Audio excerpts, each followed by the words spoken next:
ত্রিপুরা রাজ্য সনাতন ধর্মের প্রচার প্রসারের লক্ষ্যে শনিবার আগরতলার আরএমএ স্থিত দক্ষিণী গৃহে এক সাংগঠনিক পর্যালোচনা সভা অনুষ্ঠিত হয় রাষ্ট্রীয় হিন্দু বাহিনী ত্রিপুরা ট্রাস্টের উদ্যোগে। এই দিনের বৈঠকে মূলত বিগত 6 মাসের সংগঠন কি কাজ করেছে এবং আগামী দিনে কি কাজ করবে সে সমস্ত বিষয়ে আলোচনা হয়। এদিনের এই সভায় উপস্থিত ছিলেন আগরতলা জগন্নাথ মন্দিরের মহারাজ ভক্তিকমল বৈষ্ণব মহারাজ সহ অন্যান্যরা। আজ 4 মে আমাদের রাষ্ট্রীয় হিন্দু বাহিনী ত্রিপুরা প্রদেশ কমিটি আমাদের ট্রাস্ট কমিটির উদ্যোগে আমরা একটা রাম ভক্ত সম্মেলনে একটা মিলিত হয়েছি। আমাদের রাজ্যের বিভিন্ন জেলা থেকে আমাদের কার্যকর্তারা এসছে।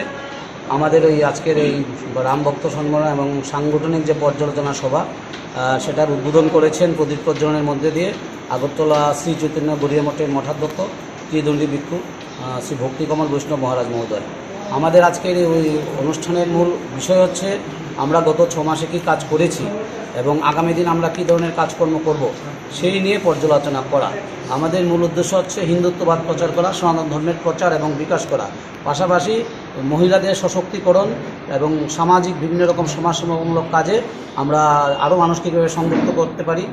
গীতা পাঠ, রামভক্ত সম্মেলন, রামকথা পাঠ, রামভক্ত র্যালি ইত্যাদি করা, এই হচ্ছে আমাদের মূল উদ্দেশ্য।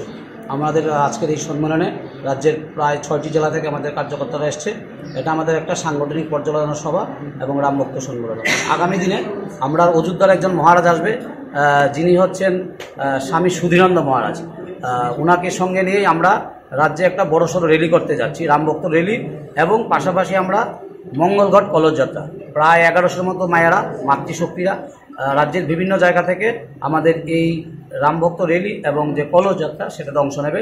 সেটা সম্ভবত আমরা নির্বাচনের সমস্ত কাজ সম্পন্ন হওয়ার পর জুন মাসের শেষ প্রান্তের দিকে সেটা আমরা করব।